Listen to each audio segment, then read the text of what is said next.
Ya, Assalamualaikum warahmatullahi wabarakatuh. Selamat pagi teman-teman semua. Ya, gimana nih kabarnya? Semoga dalam keadaan sehat-sehat aja ya. Semoga dalam keadaan sehat dan walafiat. Walaupun lagi di bulan suci bulan Ramadan gitu. Walaupun kita lagi sedang berpuasa, semoga semangat kita tetap terus semangat gitu ya. Nah, sebelum kita memasuki ke pembelajaran hari ini gitu, alangkah baiknya kita berdoa. Nah, untuk pembaca doa mungkin dipimpin oleh Wilda. Kepada Wilda dipersilakan. Baik, Bu. Sebelum pembelajaran ini dimulai, alangkah baiknya kita berdoa terlebih dahulu. Berdoa dimulai. Doa selesai. Terima kasih kepada Wilda yang telah memimpin doa untuk teman-temannya.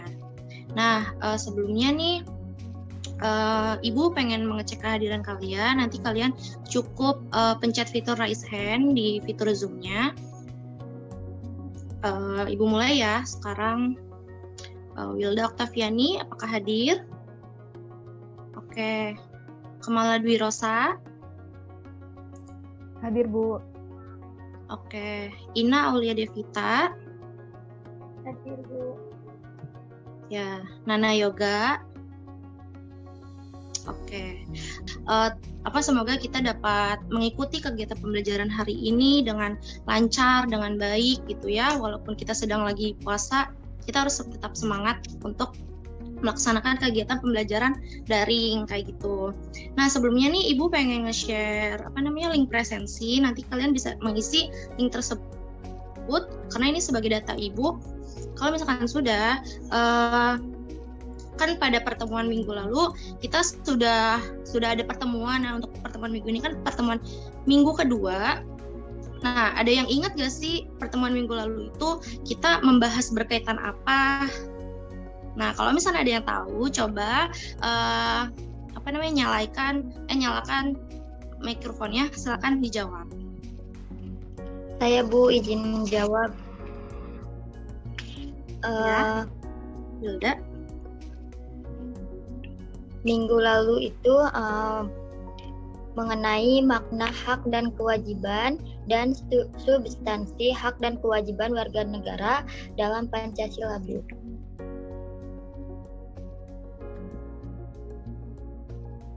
Ya, baik. Terima kasih kepada Wilda yang telah memberanikan diri untuk menyampaikan pendapatnya gitu, bahwa benar pada minggu lalu kita membahas berkaitan makna dari hak dan kewajiban, pengingkaran kewajiban warga negara dan juga substansinya. Nah, bahwa pengertian dari hak itu tersendiri kan sebuah sesuatu yang melekat pada diri seseorang dalam kedudukannya di sebuah negara, dan juga kewajiban itu harus dilaksanakan tuh, harus beriringan antara kewajiban dan juga hak sebagai warga negara. Dan juga substansi dari hak dan kewajiban warga negara itu kan diatur tuh dalam undang-undang UUD 1945. Ya, Ibu izin share ini ya PowerPoint untuk materi yang akan Ibu sampaikan. Nanti kalian bisa menyimak dan memperhatikan. Oke, kayak gini aja ya, apa ya? Iya, Bu, nggak apa-apa. Ya, nah, pelajaran bab yang akan kita bahas hari ini itu kan pada pertemuan minggu lalu memang sudah dibahas gitu ya, berkaitan kasus-kasus pelanggaran hak dan pengingkaran kewajiban warga negara. Nah, di sini Ibu pengen ngejelasin ada beberapa tujuan. Nah, kan pada minggu lalu sudah dijelaskan berkaitan menjelaskan makna hak dan kewajiban, terus mendeskripsikan substansi hak dan kewajiban, terus mengklasifikasi hak dan kewajiban. Nah, untuk saat ini itu ada menganalisis kasus pelanggaran hak dan pengingkaran kewajiban warga negara. Nah, terus juga nanti di akhir ada penugasan, nanti kalian bakalan dijelaskan lebih lanjut gitu berkaitan tugas yang harus dikumpulkan. Oh iya, sebelum Ibu menjelaskan materi lebih lanjut gitu ya, tolong kalian siapkan selembar kertas ataupun buku kosong gitu untuk mencatat materi apa yang telah Ibu sampaikan, kayak gitu ya. Nantinya kan tugasnya bakalan dikumpulin. Oke. Tadi tujuan sudah. Nah, pada bab ini kan kita membahas berkaitan kasus-kasus gitu ya, menganalisis kasus-kasus pelanggaran hak dan juga pengingkaran kewajiban warga negara. Nah, di sini dapat terlihat gambar gitu ya, ada 4 gambar, nanti 2 gambar di atas itu dijawab 1 orang dan 2 gambar di bawah dijawab oleh 1 orang. Nah, coba kalian perhatikan gambar tersebut nih, menurut kalian apa sih ataupun pendapat kalian mengenai gambar tersebut tuh ini tuh berkaitan apa gitu. Nah, misalkan boleh dicoba kalau misalkan kalian mau mengungkapkan pendapatnya. Dipersilakan ya.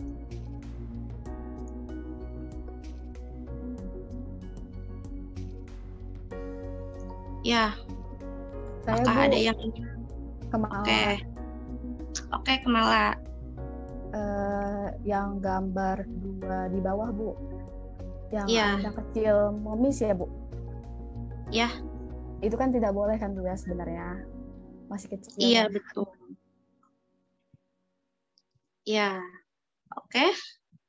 Ada lagi yang mau jawab berkaitan gambar 2 di atas? Ya, Nana? Ya, yang gambar atas itu kayak melanggar lalu lintas, dan yang sebelahnya itu kayak membuang sampah sembarangan, Bu. Wah, iya benar nih. Oke, terima kasih kepada Nana dan juga Kemala yang telah berani gitu untuk mengungkapkan pendapatnya bahwa benar nih gambar tersebut ini itu sebagai salah satu contoh dari adanya pengingkaran hak dan juga pelanggaran kewajiban kita sebagai warga negara kayak gitu ya. Nah, nantinya gambar-gambar tersebut ini bakalan Ibu jelaskan secara rinci di materi berikutnya yang akan Ibu jelaskan. Oke, lanjut. Nah, ini pokok bahasan kita membahas berkaitan kasus pelanggaran hak dan pengingkaran kewajiban warga negara saja. Oke, sini bisa terlihat gitu ya bahwa ada materi berkaitan kasus pelanggaran hak dan pengingkaran kewajiban warga negara. Nah, penyebab terjadinya pelanggaran hak dan pengingkaran kewajiban warga negara ini tidak dapat istilahnya tidak dapat menikmati ataupun memperoleh haknya sebagaimana yang ditetapkan oleh undang-undang. Nah, pelanggaran hak warga negara ini merupakan akibat adanya kelalaian ataupun pengingkaran terhadap kewajiban baik yang dilakukan oleh pemerintah ataupun warga negaranya itu tersendiri. Nah, jadi banyak nih penyebab yang terjadi ketika pelanggaran itu terjadi gitu, baik itu emang dilakukan oleh seseorang individu ataupun kesalahan dari pemerintahnya itu tersendiri gitu. Nah, dan juga di sini ada beberapa faktor gitu yang disebabkan oleh ada beberapa faktor sebagai berikut. Yang pertama itu ada sikap egois atau terlalu mementingkan dirinya sendiri gitu, bahwa sikap ini itu menyebabkan seseorang selalu menuntut haknya gitu, sementara kewajibannya itu selalu diabaikan gitu. Nah, yang kedua ini ada rendahnya kesadaran berbangsa dan bernegara.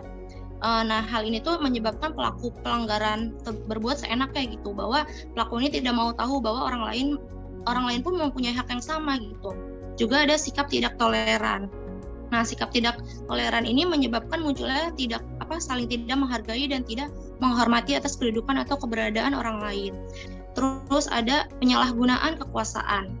Nah, penyalahgunaan kekuasaan ini bisa terlihat gitu pada pejabat-pejabat tinggi gitu yang menyalahgunakan ataupun yang memanfaatkan kekuasaan tersebut untuk kepentingannya sendiri.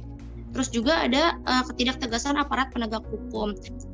Terus juga penyalahgunaan teknologi. Nah, ini semakin berkembangnya teknologi informasi dan komunikasi, semakin banyak pula nih kejahatan-kejahatan dalam teknologi saat ini gitu. Terutama di sosial media kayak gitu ya. Nah, selanjutnya di sini ada kasus pelanggaran hak warga negara. Nah, pelanggaran terhadap hak warga negara ini bisa dilihat dari kondisi yang saat ini terjadi, misalnya sebagai berikut gitu. Nah, yang pertama ini ada proses penegakan hukum masih belum optimal dilakukan. Misalnya masih terjadi kasus salah tangkap ataupun perbedaan perlakuan oknum terhadap aparat. Terus juga tingkat kemiskinan dan angka pengangguran di negara kita masih cukup tinggi.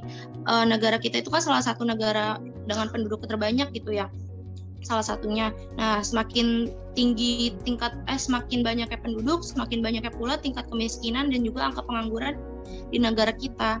Nah, terus yang ketiga nih ada merebaknya kasus pelanggaran hak asasi manusia seperti pembunuhan, pemerkosaan, kekerasan dalam rumah tangga dan sebagainya. Juga ada masih terjadinya tindak kekerasan mengatasnamakan agama, misalnya penyerangan tempat peribadatan. Nah ini padahal di Indonesia itu agama itu terbagi menjadi beberapa agama gitu ya.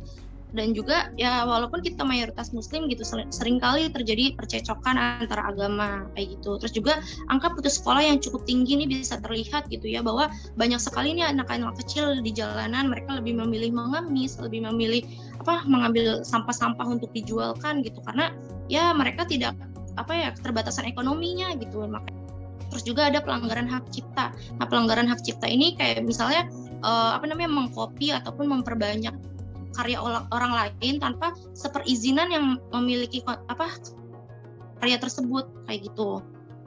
Terus juga selanjutnya nih, kan kalau tadi ada kasus pelanggaran hak warga negara.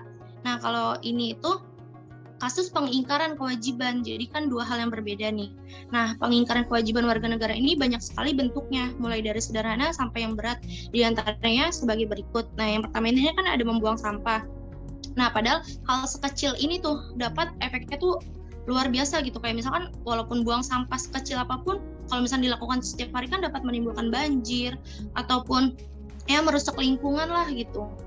Nah, terus juga yang kedua ini ada melanggar aturan berlalu lintas. Nah, contohnya apa sih? Kayak misalnya nggak pakai helm, terus juga merusak fasilitas negara. Nah, ini seringkali nih mungkin hal-hal kecil kita jumpai di saat kita sekolah dulu gitu. Kayak misalnya mencoret-coret bangku sekolah ataupun memecahkan kaca sekolah, itu kan merupakan fasilitas negara ya, harusnya dapat kita jaga, tapi malah dirusak. Terus juga tidak berpartisipasi dalam usaha pertahanan dan keamanan negara. Nah gitu ya. Nah tadi sudah Ibu paparkan gitu berkaitan kasus pelanggaran hak warga negara dan juga kasus pengingkaran kewajiban warga negara. Nah mungkin cukup sekian gitu ya untuk materi yang Ibu sampaikan. Apakah sampai sini ada yang ingin bertanya? Takutnya gitu Ibu menjelaskannya tuh kecepatan ataupun kalian kurang paham, itu dapat ditanyakan. Dipersilakan ya, langsung menyalakan mikrofonnya aja. Terus saya mau bertanya. Oke, Ina ya, silakan.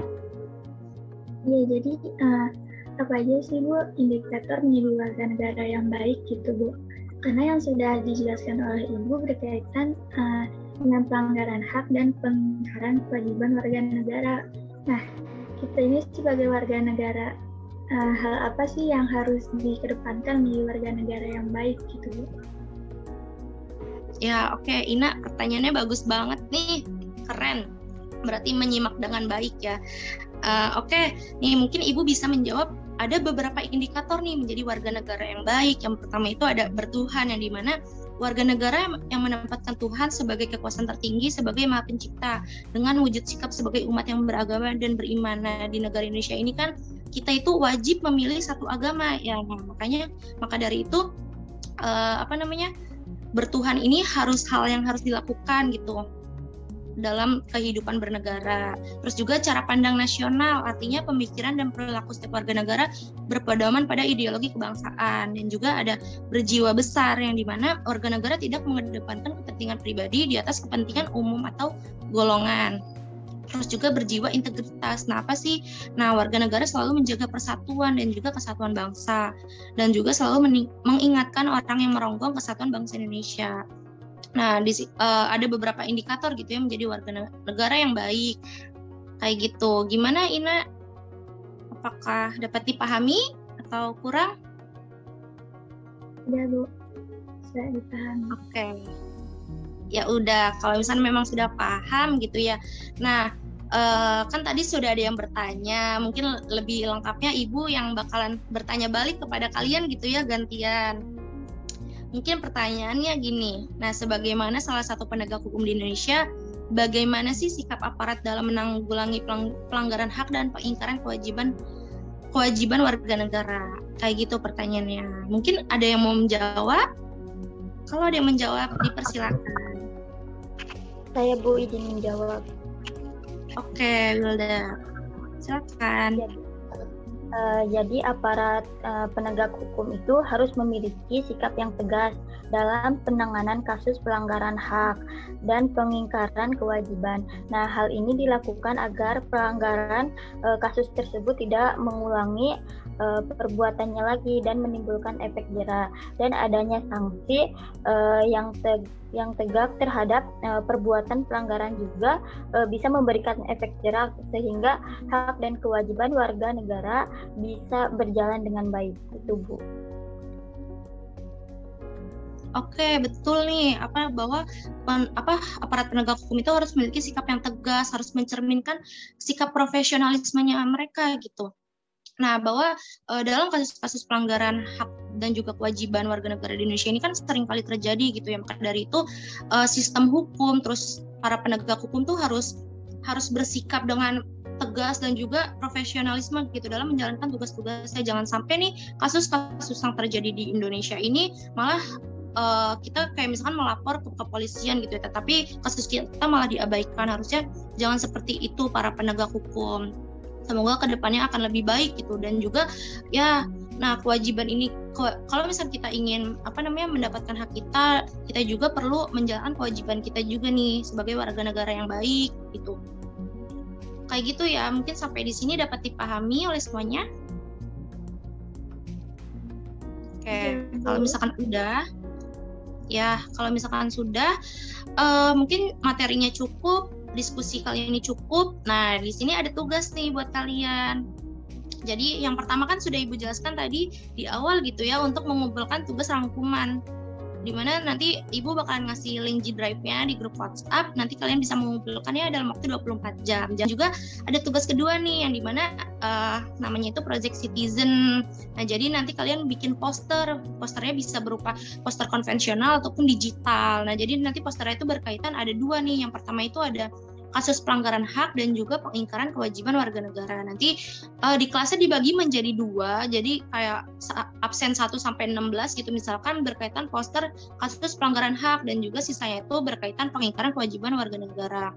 Nah, mungkin contoh posternya itu dapat dilihat di sini kayak gitu ya. Dapat dipahami. Nanti sama pengumpulan juga di G Drive. Ibu bakal share linknya di grup WhatsApp kelas kayak gitu ya. Dapat dipahami? Oke, kalau misalnya sudah paham nih, kita sudah sampai ke berakhirnya pembelajaran hari ini. Mungkin Ibu pengen mendengar pendapat kalian gitu. Apa sih kesimpulan ataupun yang kalian dapatkan dalam pembelajaran hari ini? Mungkin bisa memberikan kesimpulannya gitu. Nggak apa-apa, pakai pendapat sendiri aja gitu. Dipersilakan yang ingin menjawab. Nanti bakalan dapat poin plus dari Ibu. Saya mau coba deh. Oke, Ina lagi, mantap. Silakan. Jadi kesimpulannya pembelajaran hari ini itu pelanggaran hak warga negara terjadi ketika warga negara tidak dapat menikmati atau memperoleh haknya sebagaimana mestinya yang ditetapkan oleh undang-undang.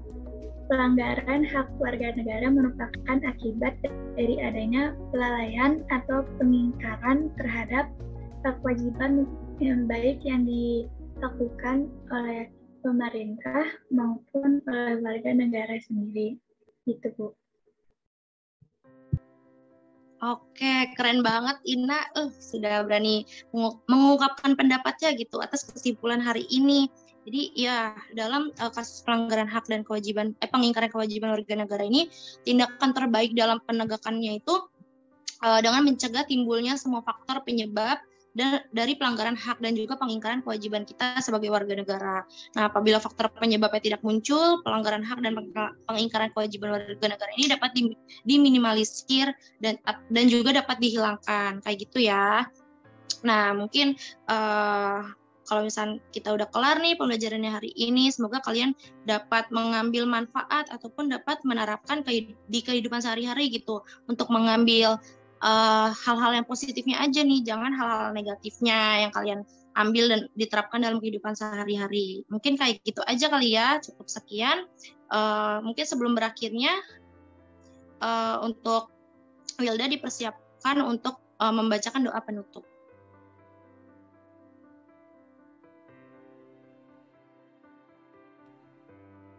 Baik, pembelajaran sudah selesai. Alangkah baiknya kita mengucapkan hamdalah. Ya, alhamdulillahirobbilalamin. Alhamdulillahirobbilalamin. Oke, terima kasih kepada Wilda dan juga teman-teman nih yang sudah menghadiri pembelajaran dari hari ini. Semoga dapat bermanfaat. Mungkin kurang lebihnya mohon maaf. Wassalamualaikum warahmatullahi wabarakatuh.